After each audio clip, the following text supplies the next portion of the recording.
नमस्कार, मैं नंदराम पालीवाल, सह आचार्य राजनीति विज्ञान।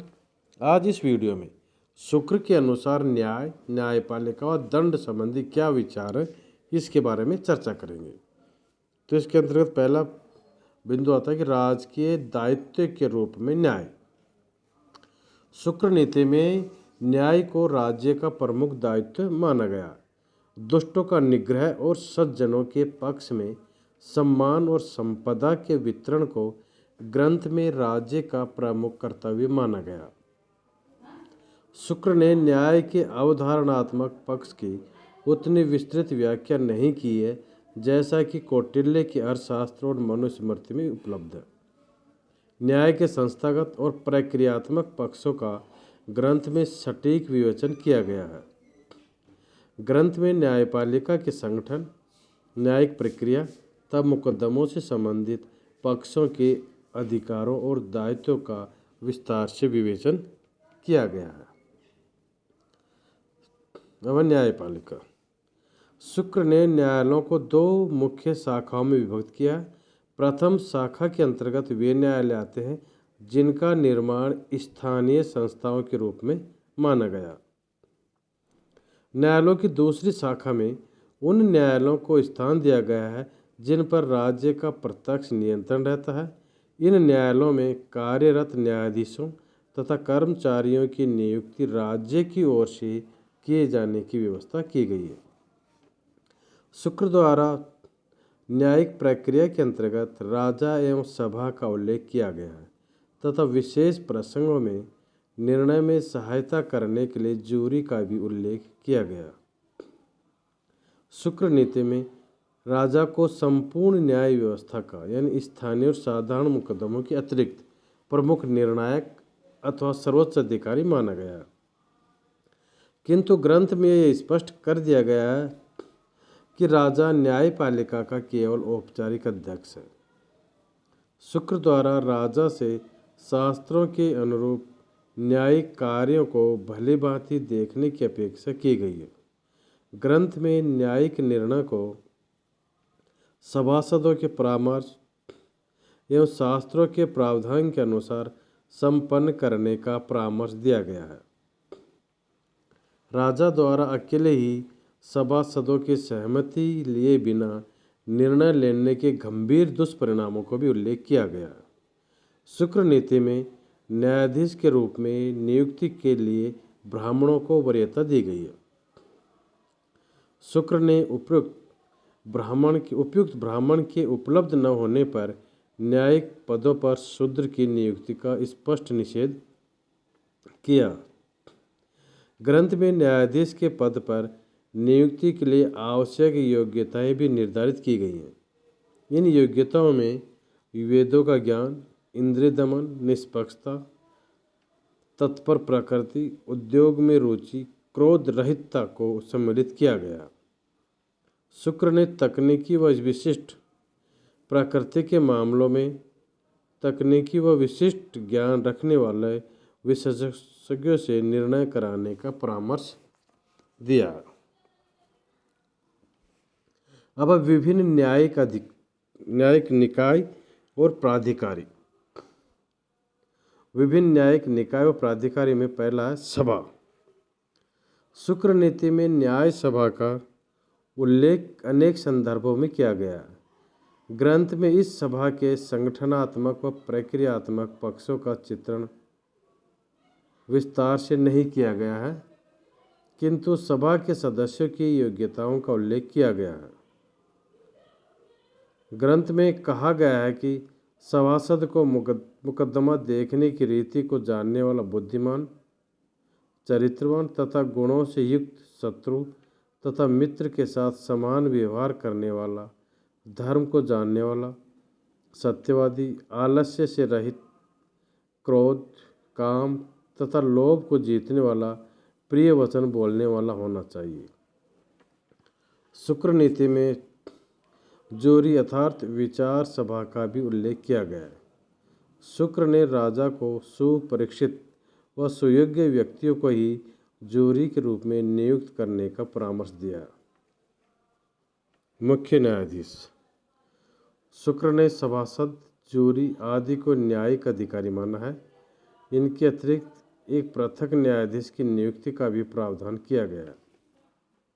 न्यायिक अधिकारियों की एक पूरी श्रृंखला के अलावा एक भिन्न न्यायाधीश की नियुक्ति का प्रावधान यह स्पष्ट करता है कि वस्तुतः शुक्र नीति में इस प्राधिकारी को मुख्य न्यायाधीश के समकक्ष माना गया। राजा के बाद वही सर्वोच्च न्यायिक पदाधिकारी माना गया है।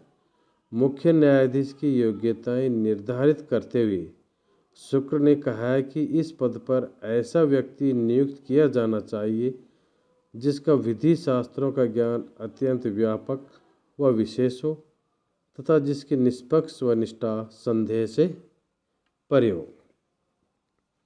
अब हम न्यायालय का कार्मिक वर्ग और साधन। शुक्र ने न्यायालयों में नियुक्त व कार्यशील कर्मचारियों का उल्लेख किया है।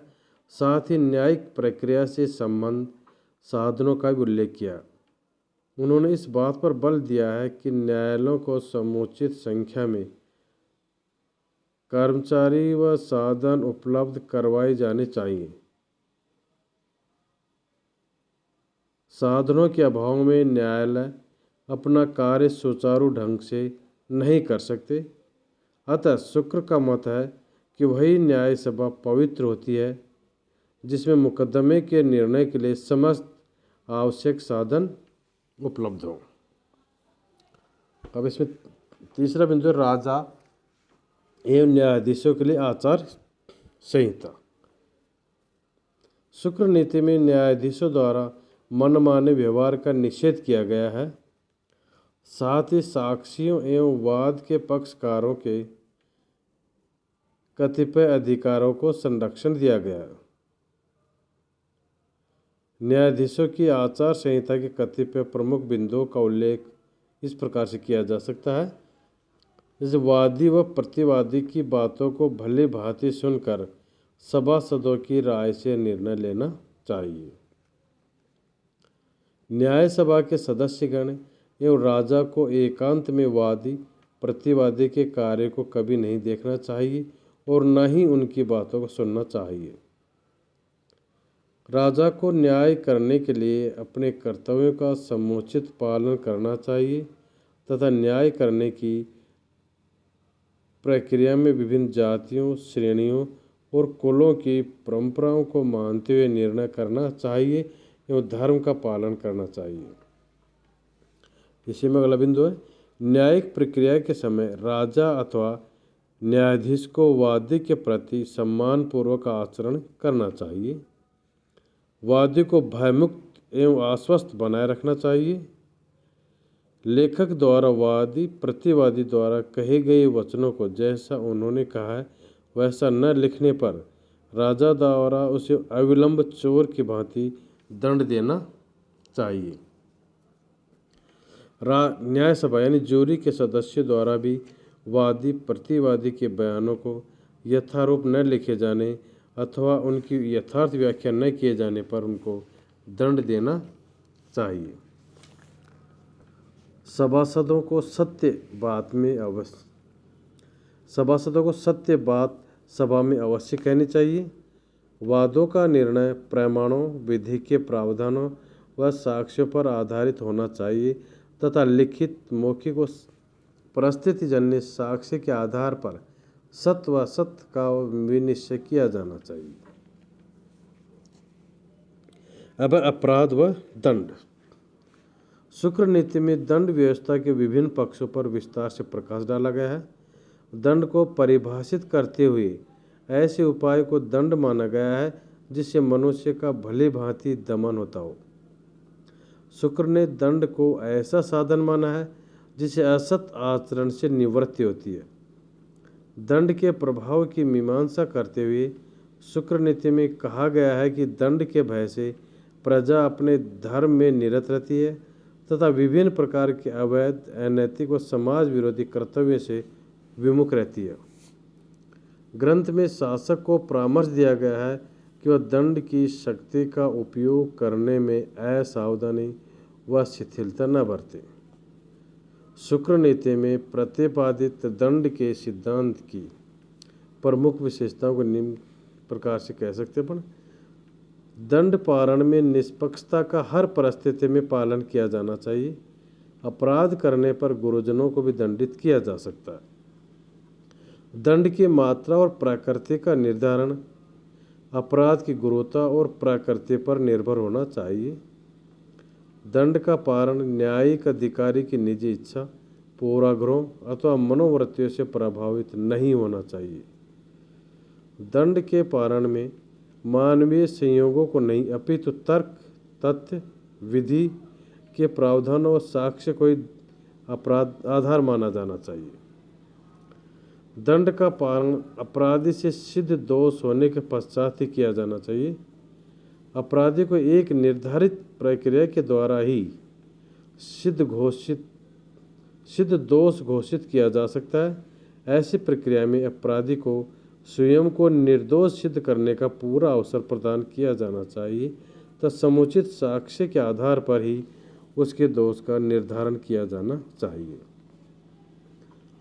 कौटिल्य के भांति शुक्र ने भी दंड के निवारक, प्रतिकारात्मक तथा सुधारात्मक तीनों प्रकार के प्रयोजनों को स्वीकार किया। अब अपराधों का वर्गीकरण। शुक्र नीति में अपराधों के 4 प्रमुख भेदों को स्वीकार किया गया है: कायिक, वाचिक, मानसिक, सांसर्गिक। कायिक इस श्रेणी में शारीरिक आघात के द्वारा किए जाने वाले अपराधों को सम्मिलित किया गया है। वाचिक इस श्रेणी में वाणी द्वारा किए गए अपराधों को सम्मिलित किया गया है। मानसिक इस श्रेणी में मन में किए गए अपराधों को सम्मिलित किया गया है। अपराधों की यह श्रेणी ऐसी स्थिति का संकेत करती है जिसमें किसी विशिष्ट परिस्थिति में अपराधी का मंतव्य आपराधिक हो, भले ही अपराध को वस्तुतः घटित न किया गया हो। सांसर्गिक इस श्रेणी में ऐसे अपराध सम्मिलित किए गए हैं जो किसी अपराधी के आपराधिक कृत्य में साथ रहने अथवा प्रत्यक्ष व परोक्ष सहायता पहुंचाने के द्वारा किए जाते हैं। ग्रंथ में उपरोक्त चारों श्रेणियों के अपराधों के संदर्भ में 2 सामान्य उप श्रेणियों की भी गणना की गई है। पहली वही कृत, जानबूझकर किए गए अपराध। अवही कृत, बिना किसी निर्धारित मंतव्य के अनायास हो गए अपराध। उपरोक्त सभी प्रकार के अपराधों के शुक्र नीति में पुनः 2 भेद स्वीकार किए गए: कारित, स्वयं किया गया अथवा करवाया गया अपराध; अनुमोदित, अर्थात ऐसा अपराध जिसमें अपराधी ने स्वयं व्यक्ति से भाग नहीं लिया हो किंतु अपराध उसकी अनुमति से ही किया गया। उपरोक्त समस्त श्रेणियों के अपराधों को ग्रंथ में पुनः अपराधों की आवर्ती व अंतराल के आधार पर 4 श्रेणियों में विभाजित किया गया है। सकृत, एक बार किया गया; असकृत, बार बार किया गया अपराध; अभ्यस्तकृत, निरंतर किया गया अपराध; स्वभावकृत, किसी व्यक्ति की सामान्य अपराध में प्रवृत्ति हो जाना। अपराधों की श्रेणियों का उपरोक्त वर्गीकरण अपराधों के विषय में शुक्र नीति के व्यवस्थित, व्यवहारिक व वैज्ञानिक दृष्टिकोण को व्यक्त करता है। शुक्र नीति में कुछ ऐसे अपराधों का उल्लेख किया गया है जिनके लिए अपराधी को देश निष्कासन सहित विभिन्न प्रकार के दंड दिया जाना उचित हो।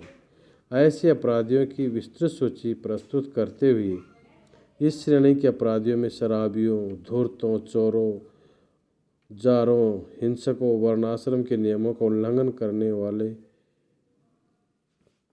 सज्जनों पर मिथ्या आक्षेप लगाने वाले, धरोहरों को हजम करने वालों, राजद्रोहियों, रिश्वत लेने वाले सरकारी अधिकारियों, सार्वजनिक जलाशयों को दूषित करने वालों, लुटेरों, मिथ्या गवाही देने वालों, पक्षपात करने वाले न्यायिक अधिकारियों, युद्ध से भाग जाने वाले सैनिकों व अधिकारियों, व्यवसाय व वाणिज्य के संबंध में नियमों का उल्लंघन करने वाले व्यक्तियों, शारीरिक रूप से समर्थ होते हुए भी भिक्षावृत्ति को अपनाने वालों, कन्या को बेचने वालों, धर्म का अनुसरण न करने वालों, राजकीय हितों की अवहेलना करने वालों, उल्टा स्त्रियों, बहुओं के साथ दुर्व्यवहार करने वाली स्त्रियों आदि को सम्मिलित किया गया है जिनको देश निष्कासित किया जा सकता है।